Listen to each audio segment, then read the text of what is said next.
Welcome everyone to another edition of your, I hope, favorite show, Talks in the Center. Today with us we have a special guest. I'm not going to introduce you. I think it would be better if it came from you. So I hope you enjoyed the session and we'll get on our way. So first of all, welcome Thank you very to our much. little show. Thank you for having me. So you came to Karlovac and because for our audience, if you could just introduce yourself briefly. All right. So my name is Zakayo Wandoloh. Originally, I come from Kenya, but I live and work in Belgium. At the moment, I'm working for Stamp Media, and Stamp Media is a news agency for the youth. And basically what we do is our mission is to empower the youth so that they can also be involved actively, positively, critically, and analytically in the public debate. And we do that by giving workshops, trainings on photography, videography, writing articles. And mostly we work around media literacy. But personally, I am the head of research and development for active citizenship. So I set up trajectories and projects that focus on active citizenship by the youth. That seems like an important subject, especially in modern times where media and, well, everybody is some kind of, I could even say, performer on the internet and the social media. So the topics of media literacy and especially active citizenship in trying to build a democracy seem very important in today's world. Very, very important. I totally agree with you. It is very important. Media literacy and active citizenship, they go hand in hand. Very important aspects to have in the society right now, because if we only focus on fake news and how they are impacting on the democracy, the democratic institutions of the world. Mm-hmm. You saw what happened in the US, you see what is happening in Russia, you see what is happening in Hungary. It is very important that we empower our youth to be not only critical, but to be analytical, to be able to, desist from being victims of fake news and all those complot theories. So yes, it is important. It's a good thing to just empower the youth. And so then if I can ask, what brings you and Stamp Media to Karlovac? So, we are here within a project, an Erasmus Plus project that we submitted and that was approved by the European Commission. And it's about community radio. Basically, the project is about highlighting the importance of community radios as a tool, and not just a tool, a very effective tool for active citizenship. Mm-hmm. We know radio is, so say, dying, dead, but we believe radio is not dead. Radio is being killed. Especially the participation of youth in radio is something that we believe can really contribute in their being active citizens. So the project is about, on the one side, making templates mm-hmm. on how to build and run a radio, and on the other side, syllabus on how to work with youth when you are starting a community radio. So you're targeting both young people and people that work with youth? Yes, exactly. So it's both for the youth and youth workers, but it's also something that can be used to, employ mm-hmm. policymakers to see the importance of investing in community radios in their in their vicinities, in their local authority areas. And now I'm not that well versed in some intricacies of the whole subject of radio. So if maybe you can explain to me and maybe the people listening the difference between what is community radio as such.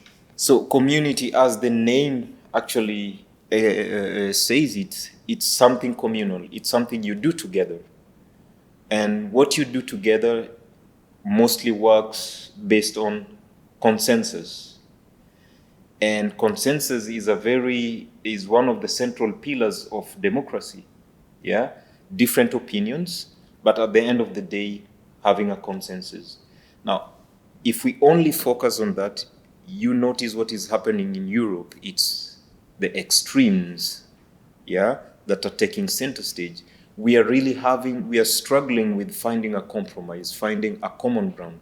So if that is the principle of a radio, a community radio, in Karlovac, for example, you have a group of 15 youths, you will have 15 different opinions. Maybe you will have some who are leaning close to each other and stuff like that, but you will have different opinions. It's about the process of letting them debate on those things that they agree on or disagree on, in order for them to see things from a different perspective as well. And if you facilitate that in a good way, you always come to a common ground where, even though I do not agree with you, but at least I respect your opinion. And that's what community radio is about. It's about working together to create a space. Radio, of course, something that is being aired, to come to the debates, the talks, the activities that focuses on those societal issues that we are struggling with, or we are trying to find answers to. Wow, that sounds really, really interesting. And as we said on multiple occasions, very important, especially if during this sort of cooperative facilitation process where you take all these opinions from different young people or different people in general. Yeah. You kind of incorporate lessons on media literacy, critical thinking to Exactly. sort of, okay, we have different opinions, but how do we stop from fighting each other and have a constructive discussion on our views and how we see the world around us on certain topics and so Exactly. on. It sounds to me like it facilitates constructive dialogue in a way. Exactly. Which, that's the point. Actually, I couldn't have put it any better. It's about constructive dialogue. For example, the war in Ukraine right now, there's so much that is being said about it, but we don't hear what the youth are really saying about it. But it's impacting them as well. Now, if you have that setting of a community radio where you have 2 or 3 guests, young people talking about the war in Ukraine, they give their views. You will also, as an organization, as youth workers, you also get to hear what the youth are saying, which helps you also to help them if they need any assistance. If you think they are being misinformed because they come with opinions that say, oh, but that is not okay, you also know how to mitigate, you see? So that constructive dialogue is really important in this time and day where you have, like I said before, extremes fighting against each other. We need those constructive dialogue to just come to a common ground. And I think the youth is the best place to start having those conversations. Exactly. They have the longest time to actually be in the world. So it always makes sense to me that young people should be the ones co-creating the world they live in. Exactly. But it somehow it doesn't happen as much as it should, maybe logically, in that young people, their opinions are often dismissed as irrelevant because they're, I don't know, young and inexperienced. But also in my experience working with youth, you can see they can come to some profound realizations about the world they live in. And indeed, they have many quality opinions to share on many different topics. Exactly. I always say this, that the youths are the number one experts in being the youth. They are living that youthfulness of theirs. They know better than any politician, any expert who would come to a studio and start saying things about being a youth. So if it is anything to do with the youth, I think the best stakeholders to involve in that conversation are the youths. Now, you mentioned something that I really, it bothers me, actually. It is something we should all be worried about. The trend where the youth are excluded in the societal debates on issues that impact them as well. They're excluded in the media. For example, when youth come in the media, in most cases, I'm not going to say all the time, but in most cases, it's on when something negative has happened. Yeah. For example, in Belgium, there have been riots. Then they are on the news. Drugs. Yes, there are youths who are selling drugs and stuff like that, but it's just a small minority. But when it comes to the news, the perception is created that the youth in general are drug dealers and, So the non-inclusion of youth in those phases of the society is something that we should all be worried about. Now, what is the link with the community radio on that? Community radio gives the youth that platform to own the narrative, to create the narrative and own it, and also take responsibility for it. It gives them a platform to be heard, something which is not being done with the mainstream media as it is. So it is very important to have those spaces where the youth can just come, debate, talk, have those constructive dialogues, and just also let the world know, like, we are here and we are also contributing positively to the society. When we talk about critical citizenship, it's also about being analytical, and that is something that is lacking in most cases, where you don't really have the analytical skills to know, to decipher what is true of all these things that are being said. Now, when you're working with the youth, those are the things that you will be working on as well. So at the end of the day, just from that community radio context, you will be helping them also start being analytical, being critical. Like I said, it's not just about pointing fingers, it's also coming with solutions. If you're analytical and if you're critical, you also, you are challenged. Like if you're asked, what do we do then? You will come up with solutions. And I am very, very positive. I know that beforehand, the youth, if involved in a co-creative processes, they have the solutions as well. If they're just offered an opportunity. Of course. Which, as we said, should happen more often. Yes. Aside from this sort of, let's say, partnership between Belgium and Croatia, or Karlovac in general, did you, with your community radio project, did you go to any other countries? Yes. To try and do similar things? Yes. So the consortium around this project is we have Stamp Media in Belgium. We have Arus Global Media in Arus, Denmark. And we have Center for Volunteerism in Skopje. We have Carpe Diem in Karlovac. And we have Center Abrasevic in Mostar in Bosnia and Herzegovina. So we are working together to, create those things, those intellectual outputs that I mentioned before, where one is just the technical setup of radio, community radio, and the second part is about the syllabus on how to work with the youth around community radio. So yes, we have this cooperation, and of course, we all have the same passions, working with the youth, empowering the youth. Also, community radio is being, like in Center Abrasevic, they are first-hand witnesses of how their community radio is helping the youth. You know how Bosnia, the history of Bosnia, the war history of Bosnia, really. But they are able on that platform to bring those opposing views to make something constructive. So that shows you how powerful community radio can be. Very impressive. Yeah. If they're able to bring so many different young people and opinions together, just sort of have this talk out amongst themselves. Then from the strictly project descriptional things, can I ask, how are you happy with the project so far, with how it's going?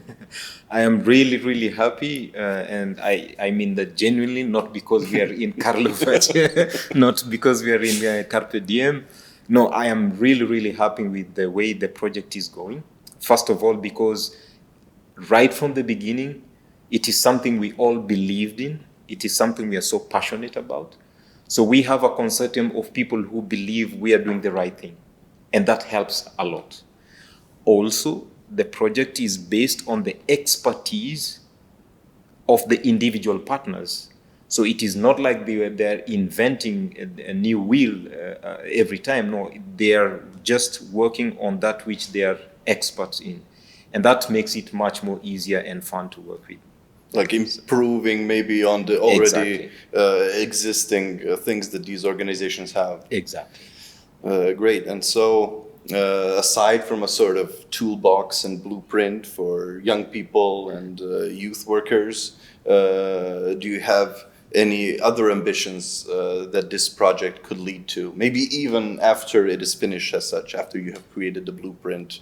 I only asked because as I was sort of eavesdropping on your discussion on one of your workshops or meetings, I heard a debate about influencing policies of different countries that you've been involved with. Yes. So, as you've said, apart from the deliverables that we have to create based on the project, we hope that it can help local authorities to first understand the importance of community radio for the youth. Yeah.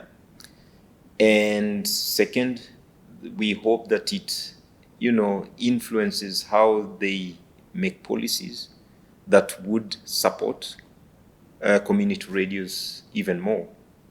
Because without supporting policies, it's very difficult in most cases, they have just small initiatives, just the equipment, it's so expensive. You need a location where you can have it all. It's all so expensive, and the youth when it comes to economically wise, they're the weakest, one of the weakest links. They still do not have that economical muscles to, fund something like this. So that's a very important role for the policymakers. But in most cases, they are also not aware. So we hope this project can give them that awareness so that they can also, do what they can to support this kind of initiatives. And we also hope to make community radio, especially for the youth, sexy again. Like something that is, cool to do. We have Rui. Rui is our partner from Aarhus Global Media in Denmark. And he says something that is very popular now, podcasts. He says podcast is just a modern way of making radio. So, things like that just make radio appealing to the youth again, so that the youth, like I said, radio is not dead. Radio is being killed. But if we do this kind of initiatives, we hope that the youth can, take ownership of radio again and revive. Revive the radio, or stop it from dying. Yes. Great. Yeah, that sounds, as you said, on the topic of like sort of sustainability of this community radio program, similar to active citizenship, it has a lot of elements which need to work in order for it to have the full effect. As we've discussed with active citizenship, you need critical thinking and media literacy and active involvement. As with community radio, unfortunately, it is not enough for young people to be initiators and say, okay, we want to do community radio, for instance. There needs to be some sort of support, be it from youth organizations, from local governments, and so on. Yes. Because, as you said, economically, if nothing else. Exactly. And you know, it is sometimes contradictory. Yeah. I think every politician at one point or the other, they have said the youth are the future of this nation. Yeah. Which is true. But then when it comes to participation, they are not given the room to participate. So I would just call upon them to, you know, be true to their words. When they say youths are the future of this nation or this city, make it a reality as well. Involve them in building that future that you're talking about. Yeah, it's a nice sentiment when you say it. Exactly. It's a very pretty sentence. But you need to put it in practice as well. You need to really involve them, not only in community radio, but also like youth council, you know, advisory board for whatever topic it may be. So youths can be involved in so many ways. And as I say, they have the answers, they have the solutions, they have the ideas. They just need a context where those ideas, those thoughts, those solutions are taken seriously. And you can only get to the bottom of it if you involve them, if you include them in those conversations. Yeah, otherwise, if you don't ask, how will you get the answers that you want? True. In any case, you're not getting the full picture of what all citizens are thinking and what their sort of opinions are on certain topics if you exclude the youth completely. True.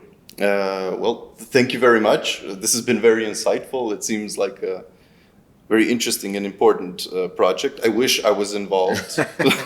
You can still get involved. Oh, actually. Then I will You can still get involved. Carpe Diem, they still have a lot to do. And I'm very sure they will need helping hand. So it's never too late. Then it's definitely, never too late. I'll try to worm you myself have the in. wheel, just go for it. And in case spark of this conversation maybe ignited a fire inside you also, feel free to think about this idea, and also if this is something you enjoy or would like to see, all of you out there in the audience are also free to join us as well and participate in these sort of activities. Thank you very much for being with us today, and thank you especially to our guest who gave out of his time to do this interview with us. You're most welcome. Pleasure was all mine. I was happy to be here. Thank you for hosting me. We'll call on you again if you're ever in Carlos. Anytime, any day, any place. But you pay the tickets. Oh, of course. That's just being a good host.